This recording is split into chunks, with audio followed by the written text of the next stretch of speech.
Hello students, आज हम electrochemistry first का लेक्चर 8 स्टार्ट करते हैं। आज का टॉपिक है transport number and Hittorf method and moving boundary method of determining transport number. First of all, transport number क्या होता है, अभिगमनांक क्या होता है, हम इसको पढ़ेंगे। कोई भी इलेक्ट्रोलाइटिक सॉल्यूशन है और इलेक्ट्रोलाइटिक सॉल्यूशन की जो कंडक्टेंस है वो कंडक्टेंस किस कारण होती है, उस सॉल्यूशन में उपस्थित आयंस के कारण होती है। तो किसी भी इलेक्ट्रोलाइटिक सॉल्यूशन की कंडक्टेंस उसमें जो प्रेजेंट आयंस हैं सॉल्यूशन में, उन आयन के कारण उस सॉल्यूशन की कंडक्टेंस होती है। इन आयंस की जो स्पीड होती है ना, वो भी डिफरेंट होती है। डिफरेंट आयंस की डिफरेंट स्पीड्स होती हैं और स्पीड्स डिफरेंट होने के कारण इन सॉल्यूशंस की कंडक्टेंस भी भिन्न भिन्न डिफरेंट होती है। लेकिन कंप्लीट सॉल्यूशन की जो कंडक्टेंस है वो किस पे डिपेंड करती है, उस सॉल्यूशन में उपस्थित कैटायन यानी धनायन एवं ऋणायन यानी एनायन की स्पीड के योग के यानी सम के समानुपाती होती है, यानी प्रोपोर्शनल होती है। हमने क्या कहा कि कंप्लीट सॉल्यूशन की कंडक्टेंस उस सॉल्यूशन में उपस्थित कैटायन एवं एनायन की स्पीड के योग के प्रोपोर्शनल यानी स्पीड के सम के प्रोपोर्शनल होती है। तो अब हम देखेंगे कि यदि हम विद्युत धारा को प्रवाहित करें, है ना, सॉल्यूशन में से विद्युत धारा को प्रवाहित करें तो क्या होगा। प्रवाहित विद्युत धारा का वह फ्रैक्शन, प्रवाहित विद्युत धारा का, इलेक्ट्रिक करंट का वह फ्रैक्शन जो कि प्रत्येक आयन के द्वारा कैरी किया जाता है, ले जाया जाता है, उस आयन का ट्रांसपोर्ट नंबर कहलाता है। तो transport number is what? Transport number किसी भी सॉल्यूशन में से उसमें उपस्थित प्रत्येक जो आयन है, ईच आयन कितना विद्युत धारा के अंश को, फ्रैक्शन को कैरी करता है, कितनी विद्युत धारा को कैरी करता है, वह क्या कहलाता है, वह उस आयन का ट्रांसपोर्ट नंबर कहलाता है। माना किसी धनायन की गति यानी कैटायन की स्पीड u पॉजिटिव है और एनायन की स्पीड u नेगेटिव हो। यदि कैटायन की स्पीड u पॉजिटिव और एनायन की स्पीड u नेगेटिव हो तो कैटायन का ट्रांसपोर्ट नंबर यानी कैटायन का अभिगमनांक, जिसे T पॉजिटिव से हम शो करते हैं, तो कैटायन का अभिगमनांक transport number T positive will भी क्या होगा, कैटायन के द्वारा ले जाए जाने वाली धारा यानी कैटायन कितना इलेक्ट्रिक करंट का फ्रैक्शन ले जा रहा है, कैटायन के द्वारा ले जाए जाने वाली धारा डिवाइडेड बाय कुल धारा यानी total current passed through the solution. तो ये हो गया T पॉजिटिव कैटायन का transport number of cation is equal to U positive यानी स्पीड ऑफ कैटायन, कितनी स्पीड है कैटायन की U positive divided by U positive plus U negative, यानी टोटल जो सॉल्यूशन है उसमें कितना करंट पास हुआ है उतने ही उनके दोनों एनायन और कैटायन की स्पीड का टोटल होगा। तो कैटायन की speed upon cation plus anion की स्पीड जो होती है वह उस सॉल्यूशन के द्वारा ले जाया गया ट्रांसपोर्ट नंबर है या करंट है। आगे हम देखते हैं कि T positive is equal to, इसी प्रकार ऋणायन का अभिगमनांक यानी T नेगेटिव, है ना, एनायन का अभिगमनांक यानी एनायन का ट्रांसपोर्ट नंबर ऑफ एनायन का अभिगमनांक T negative will be equal to U negative upon U positive plus U negative यानी speed of anion plus total speed of the cation plus anion. तो और यह भी बात है कि कैटायन का ट्रांसपोर्ट नंबर ऑफ कैटायन यानी T positive plus transport number of anion T negative is equal to 1। दोनों का सम, दोनों का योग जो होता है कैटायन का ट्रांसपोर्ट नंबर प्लस एनायन का transport number is equal to 1 के बराबर होता है, 1 के इक्वल होता है। अब यदि एक आयन का अभिगमनांक हमें ज्ञात हो, किसी भी एक आयन का, कैटायन का या एनायन, दोनों में से किसी एक आयन का ट्रांसपोर्ट नंबर हमें ज्ञात हो, तो हम दूसरे को भी आसानी से ज्ञात कर सकते हैं। We can know the value of another ion. ठीक है, कैटायन का ज्ञात हो तो एनायन का निकाल सकते हैं, एनायन का ज्ञात हो तो कैटायन का भी हम ज्ञात कर सकते हैं। किसी भी आयन का ट्रांसपोर्ट नंबर केवल उस आयन की स्पीड पर ही निर्भर नहीं करता है, गतिशीलता यानी स्पीड पर ही निर्भर नहीं करता है, परंतु उससे रिलेटेड दूसरे आयन की स्पीड पर भी निर्भर करता है ना। तो किसी भी आयन का ट्रांसपोर्ट नंबर केवल उसी आयन की स्पीड पर निर्भर नहीं करता है, गतिशीलता पर निर्भर नहीं करता है, उसके दूसरे आयन की स्पीड पे भी निर्भर करता है, क्योंकि T positive is equal to U positive upon U positive plus U negative, यानी यू नेगेटिव के स्पीड पे भी डिपेंड कर रहा है। अतः किसी भी आयन के अभिगमनांक का मान, ट्रांसपोर्ट नंबर का मान दोनों आयनों की गति पर, यानी दोनों ही आयन्स पॉजिटिव और नेगेटिव की गति पर निर्भर करता है। और यही कारण है कि क्लोराइड आयन का अभिगमनांक LiCl में क्लोराइड आयन का अभिगमनांक 0.672 होता है, जबकि HCl में कितना होता है 0.166। तो डिफरेंट इलेक्ट्रोलाइट्स में डिफरेंट आयंस का जो ट्रांसपोर्ट नंबर होता है वो डिफरेंट होता है, क्योंकि वो दोनों ही आयंस की स्पीड पे डिपेंड करता है। अब इस ट्रांसपोर्ट नंबर को हम कैसे ज्ञात करें? तो इसको ज्ञात करने की दो मेथड्स हैं। पहला मेथड है हिटॉफ मेथड और दूसरा है मूविंग बाउंड्री मेथड। पहला मेथड हिटॉफ की विधि, दूसरी है जल सीमा विधि। तो हम फर्स्ट मेथड पे आते हैं, हिटॉफ मेथड पे, कि हिटॉफ मेथड क्या होता है। यह विधि सांद्रता परिवर्तन पर आधारित है, अर्थात कंसंट्रेशन चेंजेस पर डिपेंड करती है। और इस विधि द्वारा ट्रांसपोर्ट नंबर ज्ञात करने के लिए एनोड और कैथोड पर ग्राम इक्विवेलेंट्स में हुई कमी को ज्ञात किया जाता है। एनोड और कैथोड पर कितने ग्राम इक्विवेलेंट्स कम हो गए, उसके द्वारा हम इस विधि से हम ट्रांसपोर्ट नंबर को ज्ञात कर सकते हैं। कैसे ज्ञात करते हैं, देखिए। किसी भी इलेक्ट्रोलाइट की कंसंट्रेशन में हुई कमी उसके आयनों की गति के समानुपाती होती है। इलेक्ट्रोलाइट की कंसंट्रेशन कितनी कम होगी, में कितनी कमी होगी, कितनी डिक्रीज होगी, जितना वो आयनों की गति। यदि आयनों की गति ज़्यादा होगी तो कंसंट्रेशन की कम ज़्यादा होगी, और आयनों की गति कम होगी तो कंसंट्रेशन की कमी भी कम होगी।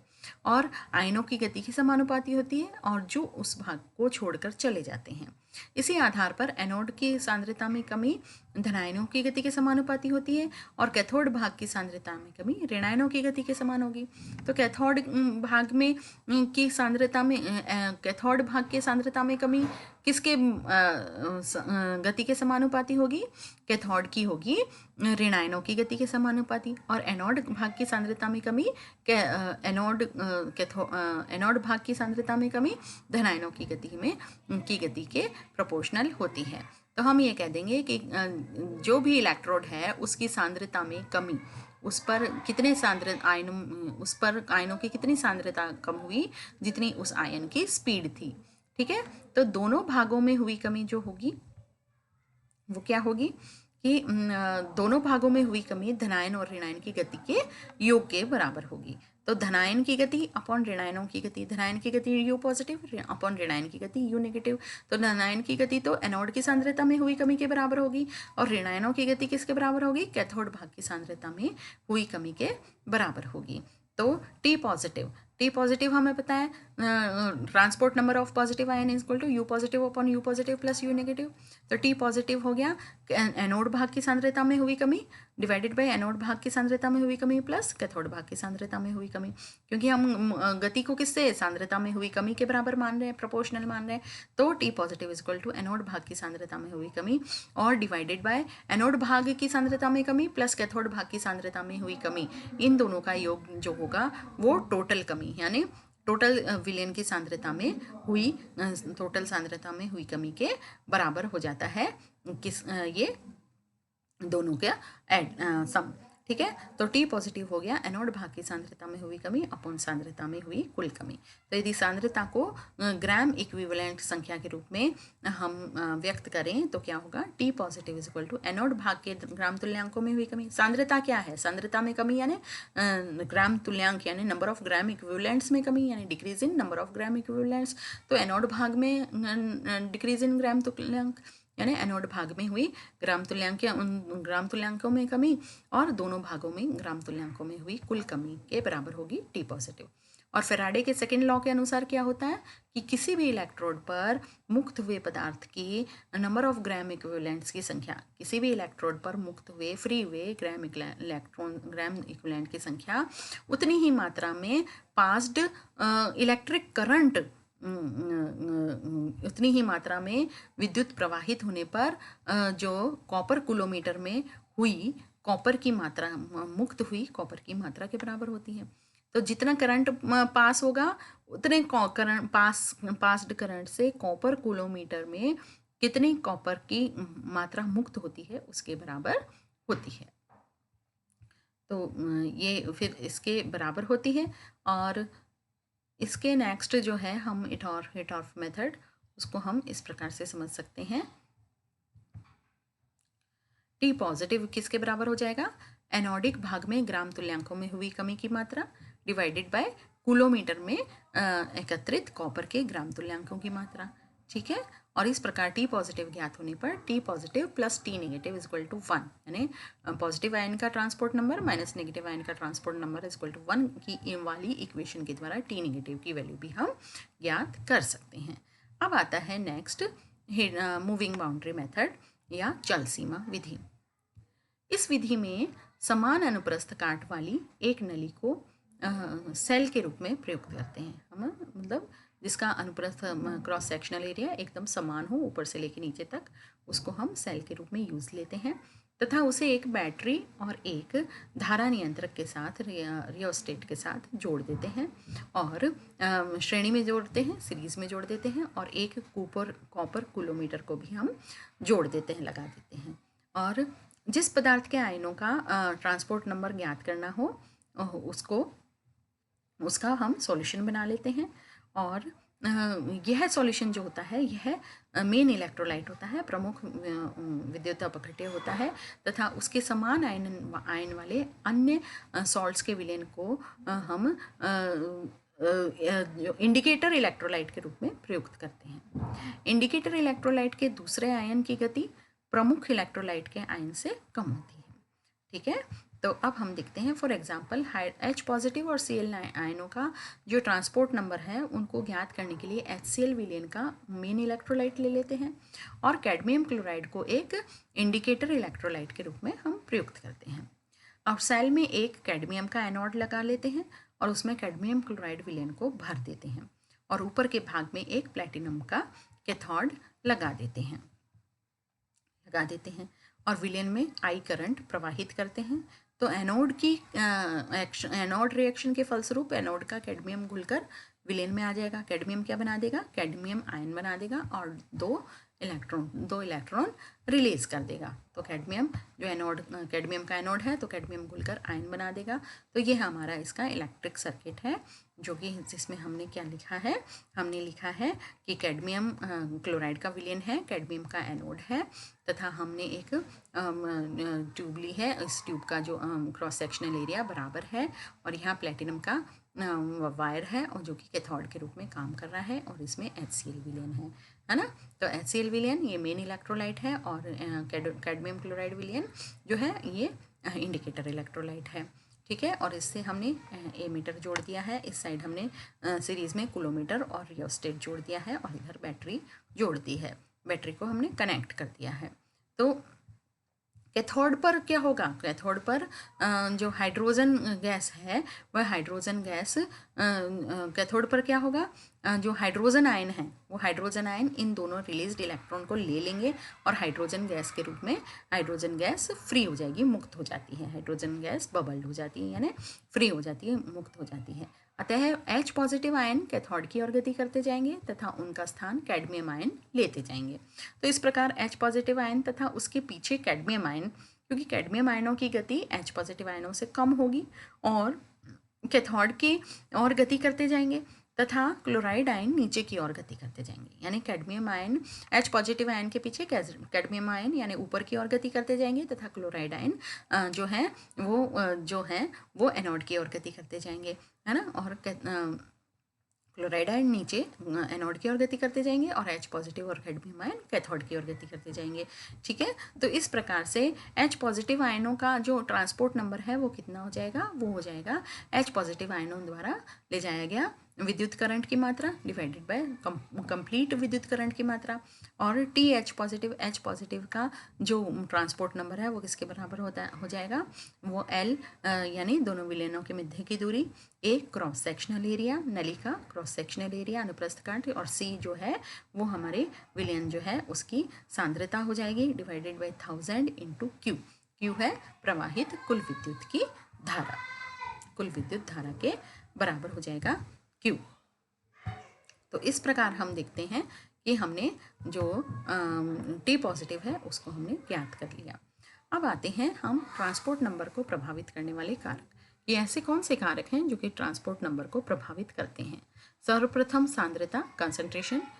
विद्युत अपघट्य विलयन की सांद्रता के बढ़ने से आयनों के ट्रांसपोर्ट नंबर में मामूली सी वृद्धि होती है, जिसे ऑन सागर इक्वेशन द्वारा भी बताया जाता है कि n = n0 - a√c, जहाँ n सांद्रता c पर तथा n0 अनंत तनता पर आयनों का n जो है वो आयनों का ट्रांसपोर्ट नंबर है सांद्रता c पर, और n0 है इनफाइनाइट डाइल्यूशन पर आयनों का ट्रांसपोर्ट नंबर है। T टेम्परेचर का इफेक्ट, ताप का प्रभाव, कि ताप में वृद्धि से विभिन्न आयनों की गतियां एक दूसरे के समान होने लगती हैं तथा इनका मान लगभग 0.5 हो जाता है, यानी सबका बराबर हो जाता है, आधा आधा 0.5 हो जाता है।